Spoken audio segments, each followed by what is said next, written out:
안녕하세요. 디렉터 파입니다. 오늘은 착한 화장품 왜 써요?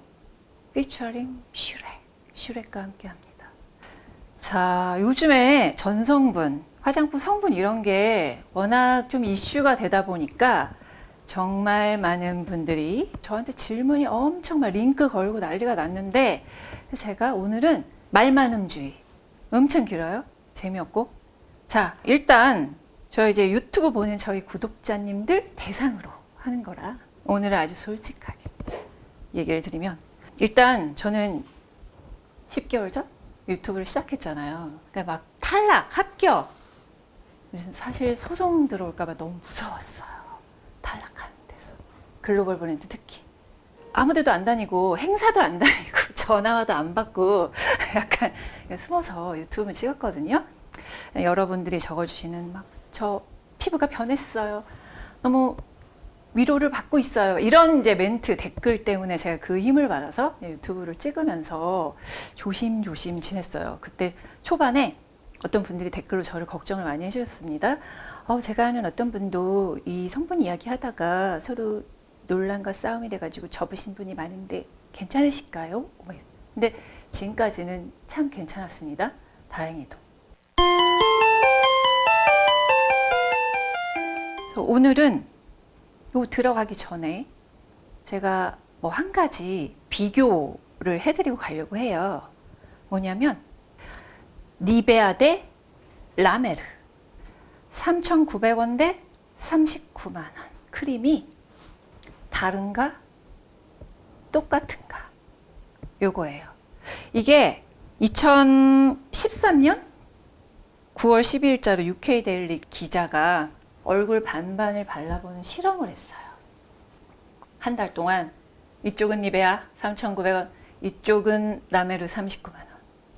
얼마나 달라지나 했는데 결과는 놀랍게도 니베아가 보톡스 맞은 것처럼 좋았다며 사람들이, 너 보톡스 했니? 니베아 맞은 쪽? 그거 맞아? 뭐 이래가지고 이제 무슨 3D 기계 이런 데 이렇게 넣어서 뭐 사진도 찍고 뭐 검증까지 다 했습니다. 그래서 그녀가 내린 결론은 나는 니베아 150ml짜리 2통을 사겠어. 이러면서 2통 해봤자 스페셜 오더로 1.99파운드인가? 그랬대요. 이 정도였다고 합니다. 근데 저는 사실 이거를 알고는 있었는데 그동안 하지 않았던 이유는 약간 타겟이 될까봐, 솔직히 약간 니베아의 광고 PPL 같기도 하면서 라메르를 집중적으로 까는 느낌이 들고 이래서 안 하려다가, 그러니까 성분을 왜 보는지를 알려드리려고 사실 오늘은 가져왔어요. 그러니까 그런 관점으로 보세요. 오, 라메르 말고 니베아 써야겠구나 이러시면 안 돼요. 영국의 기자는 자기의 느낌을 얘기했어요. 다른 사람의 시각과. 저는 어떻게 얘기할까요? 성분을 가지고 얘기합니다. 자, 먼저 니베아는 1911년에 런칭을 했어요. 그리고 라메르는 우주 물리학자에 의해서 1960년대, 그러니까 50년 전에 런칭을 했다고 합니다. 우주 물리학자가 화상을 입었는데 그걸 고치기 위해서 만들었다고 하는데, 성분은 어떨까? 둘 다 똑같아요. 어떻게 똑같냐? 일단은 정제수 다음에 두 번째가 미네랄 오일이고, 라메르는 페트롤라툼과 뭐 글리세린, 마이크로 크리스탈린 왁스 이런 거를 썼고, 니베아는 페트롤라툼이 없을 뿐 앞에서 1에서 5번째가 똑같습니다. 그리고 뒤에도 같아. 향료 쓴 거. 다만 그 다른 점이 있다면 중간에 라메르는 식물 추출물들을 많이 넣었어요. 가령 해바라기 시드케이크, 자주게 자리씨 가루, 참깨 가루, 유칼립투 수잎 오일, 참깨 오일 이런 애들을 조금 더 넣었다. 그 외에는 구조가 똑같다. 앞에 왁스, 미네랄 오일, 중간에 뭐 용해제, 용매제, 뒤에 향료, 그리고 알레르기 유발 성분이 7개예요. 그러니까 착향제들 있죠. 향 주는데 예민한 민감한 피부는 트러블 날 수 있다고 하는 리날로, 시나리올 뭐 이런 애들. 똑같아, 구조가. 그런데 가격은 100배 차이라는 거. 자, 성분으로 봤을 때는 뭐가 다른지 알겠죠? 어떻게 봐야 되는지. 그래서 성분을 봐야 된다는 건 아시겠죠? 그럼 니베아를 쓰면 되나요? 니베아를 쓴다고 해도 일단 달라요. 국내에서 파는 3,900원짜리 60ml. 얘는 7개의 알레르기 주의 성분과 향료가 있어요. 그래서 살짝 그렇고, 만약에 쓸 거다. 3,900원짜리 살래요. 이러면 독일 브랜드잖아요. 해외에서 파는 니베아 크림을 사시면 알레르기 유발 성분이 없어요. 얘가 훨씬 낫다.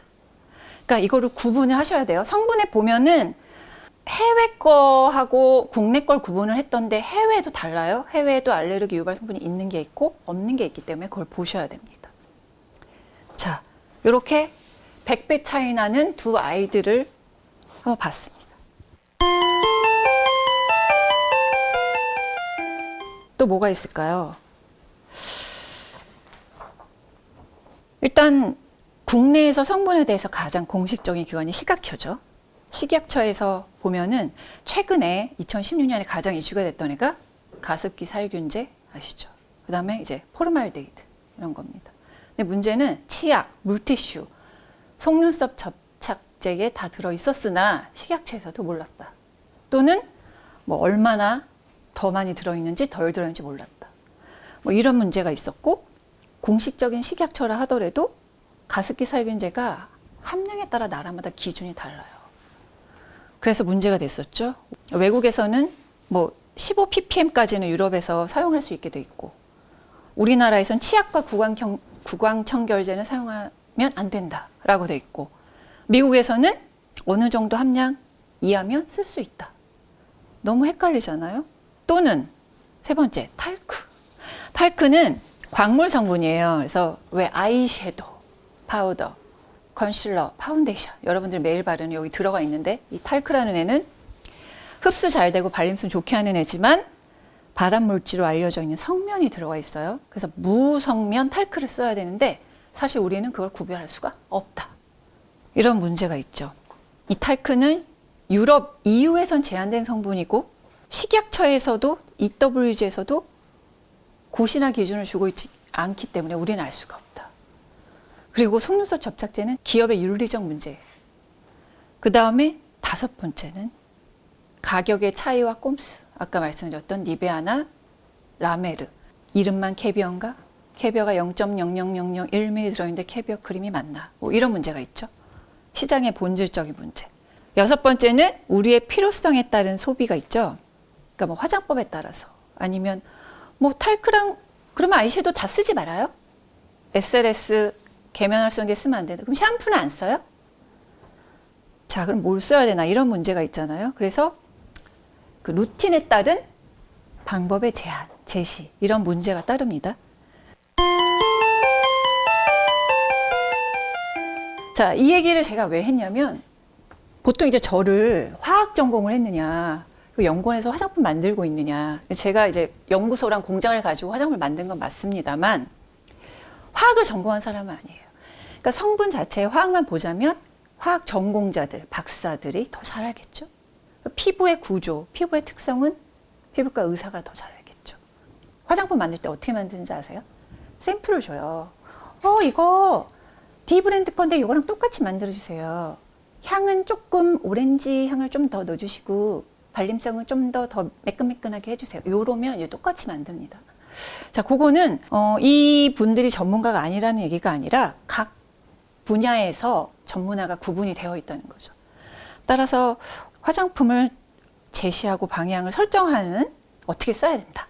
이런 거는 이 모든 걸 통합적으로 들여다보고 제시할 수 있는 사람이 제안을 해야 된다. 저는 이 얘기를 드리고 싶어요. 그러면 제가 생각하는 화장품 전문가는 이런 이론, 그러니까 성분도 알아야 되고 또 화장품의 역사도 알아야 되고 브랜드들이 어떤 제품을 만드는지 런칭을 언제 했는지 차이를 알아야 되고 그다음 제조를 해봐야 직접 만들어 봐야 되고 그리고 많이 발라봐야 되고 판매도 해봐야 되고 마케팅도 해봐야 되고 어떤 크리에이티브한 인사이드가 있어야 된다고 생각합니다. 이게 다 있어야 제시를 할 수 있겠죠. 이런 역할을 하는 사람을 화장품 인문학자, 외국에서는 뷰티 크리에이티브 디렉터라고 합니다. 자, 그러니까 디렉터 파이는 단순히 화학 인강이 아니에요. 자, 합리적이고 공정한 화장품 문화가 이루어지기 위해선 저와 구독자님 그리고 화장품 회사들 이 소비 시장을 제대로 만들기 위해서 같이 디렉터 파이는 공감하고 소통하는 공간이에요.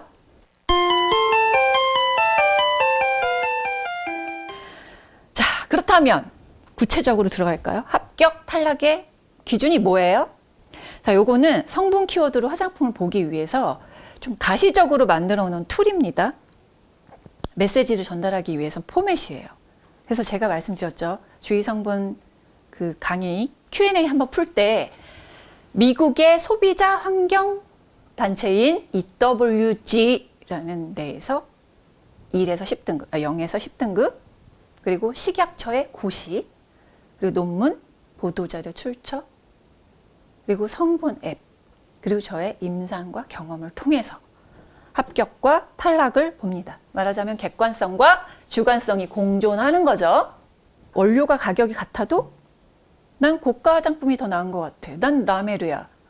아니야, 나는 똑같다면 니베아야. 이거는 주관적인 기준입니다. 뭐가 맞다 틀리다가 아니에요. 자, 화장품에 대해서는 저는 가격이 높은 것보단 낮은 가격, 가성비 값에 더 합격을 주고, 뭐가 더 많이 들어있느냐라기보단 나쁜 성분이 안 들어있는 거에 높은 점수를 줍니다. 그거는 쭉 정주행 하신 분들은 잘 아시죠?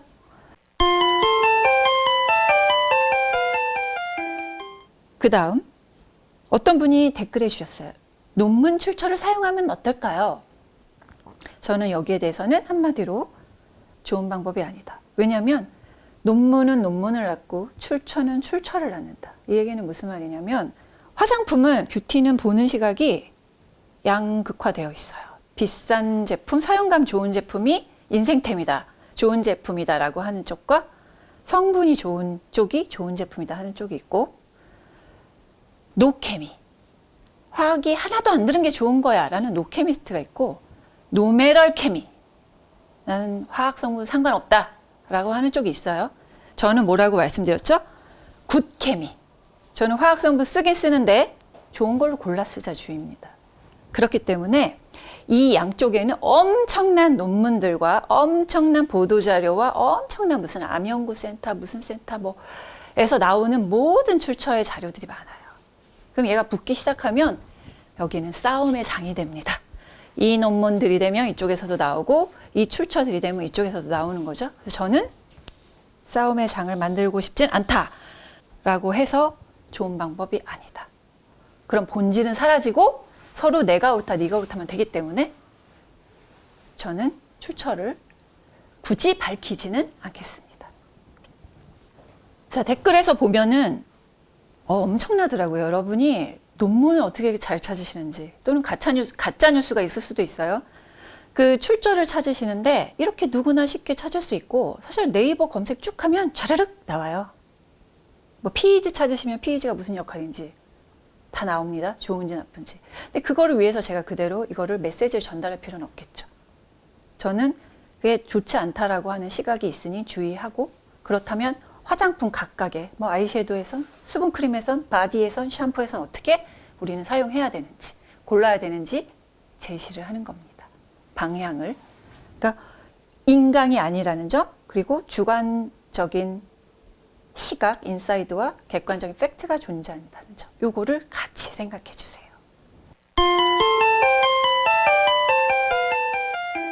자, 다음은 전성분의 함량과 순서. 요거 물어보셨어요. 저는 답을 다 얘기한 줄 알았어요. 이렇게 말을 많이 하니까. 매번 난 맨날 얘기하는데 다 알지 않나? 이랬더니 모르시더라고요. 자, 전성분은 순서대로 되어 있는데 사실 1% 미만은 상관없어요. 막 섞여 들어가요. 그러니까 제가 뒤쪽이라고 하는 애들은 1% 미만이에요. 그럼 언제부터 뒤쪽이에요? 제시를 해달라. 그러면 보통은 7, 8번째, 그리고 성분이 뭐 100까지, 7, 80까지 되면 한 10번째 전후로 뒤입니다. 이게 첫 번째 순서의 기준. 두 번째는 무슨 추출물, 이렇게 나와 있는 말이 있으면, 성분이 있으면 걔 앞에까지는 높다. 추출물부터는 낮다. 이렇게 보시면 돼요. 세 번째 기준. 제품명. 예를 들어 위치아젤 토너예요. 그러면 이 제품명이 붙으면 성분 함량을 표기를 반드시 해야 됩니다. 법적으로. 제가 이제 블로그에서 말씀드렸죠. 세이어스는 뭐 0.35%다. 3.5%다.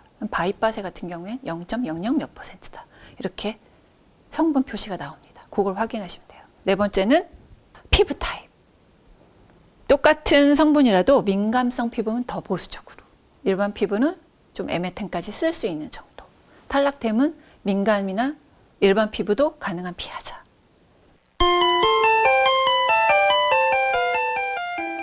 제가 방부제가 없어요 라고 했지만 유통기한 같은 거 보면 6개월, 1년 돼 있는데 이거 왜 이래요? 그 이유는 일단은 강한 방부제 있죠? 파라벤과 페녹시에탄올은 딱 나와 있어요. 아주 정확하게. 함량만 보시면 돼요. 파라벤은 수많은 논문과 지금 미국에서 논란이 굉장히 많았어요. 파라벤 쓰면 안 된다? 된다. 하지만 추세가 미국도 파라벤은 쓰지 말자라는 추세. 그러니까 이건 피부뿐 아니라 건강에 위험하다라는 그 근거 때문에 쓰지 말라라는 추세예요. 두 번째는 그 방부제가 없어도 그 비슷한 역할을 하는 애들이 있어요. 그러니까 헥산디올 같은 점증제, 아니면 변성 알코올, 착향제들, 그러니까 알레르기를 유발할 수 있다라는 그런 성분들. 얘네들이 들어가면 어느 정도 방부 효과가 있어요. 그렇기 때문에 없어도 오래 간다. 세 번째, 무슨 추출물, 어쩌고저쩌고 컴플렉스, 뭐 이런 애들 중에서는 얘가 이름은 하나인데 그 안에 마구 들어가 있어요. 그러니까 물과 무슨 추출물, 방부제도 들어가 있을 수 있다. 안 적혀 있어요. 전에 더마 편에서 말씀드렸죠. 아벤느 미스트에서 전 성분이 온천수.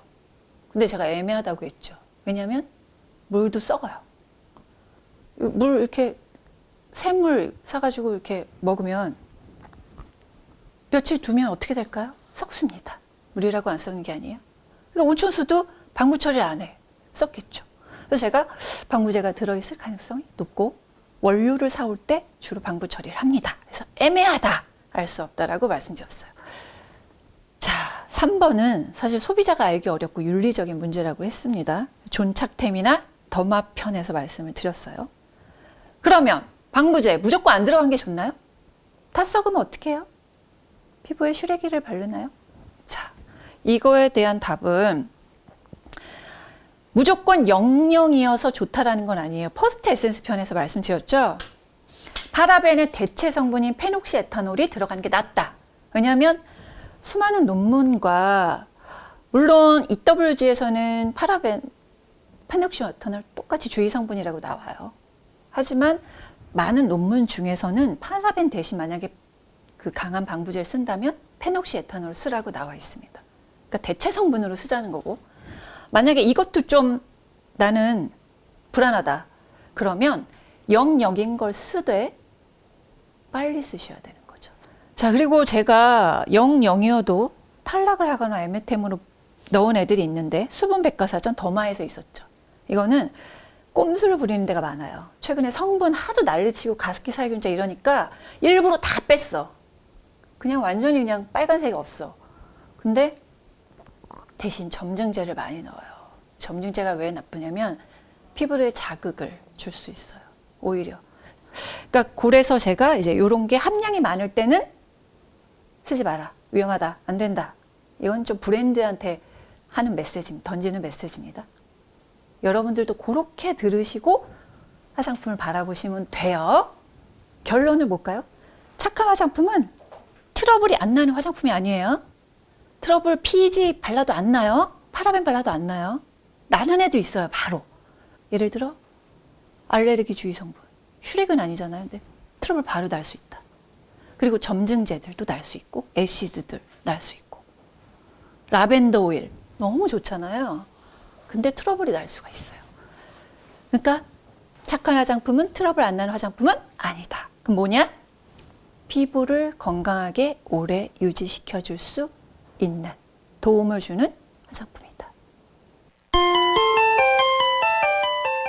자, 오늘은 할 말이 더 많지만 여기서 줄이겠습니다. 천연 오일의 단점을 대체할 미네랄 오일이 있고, 식물 성분의 단점을 대체할 합성 성분이 있죠. 합성 성분이 나옴으로써 식물 성분에 트러블 나는 사람들은 트러블 안 날 수 있게 됐어요. 천연 계면활성제의 단점을 대체할. 그러니까 너무 안 씻겨. 그래서 합성 계면활성제가 나왔죠. SLS 같은 거. 잘 씻겨요, 아주. 그리고 파라벤이냐, 헥산디올이냐. 그다음에 성분이냐, 사용감이냐. 피지를 싹 말려주느냐. 그런 성분이 있죠. 착붙이로 화장을 곱게 하냐, 아니면 좀 들떠도 안 붙어도 성분을 보느냐. 시술로 그냥 쫙 관리하느냐, 아니면 시간 걸려도 좋은 피부를 차근차근 만드느냐. 요거는 여러분의 선택의 문제입니다. 제가 답을 드리는 방향은 어떤 한 방향이지만 그 부분을 가시던지 아니면 다른 부분을 가시던지 그건 선택의 문제라는 점.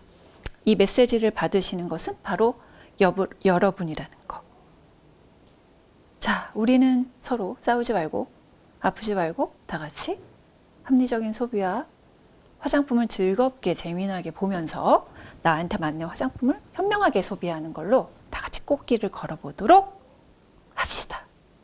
자, 여기까지 디렉터 파이의 길고 긴 화장품 강의를 마치도록 하겠습니다. 화장품 입문학자 디렉터 파이였습니다.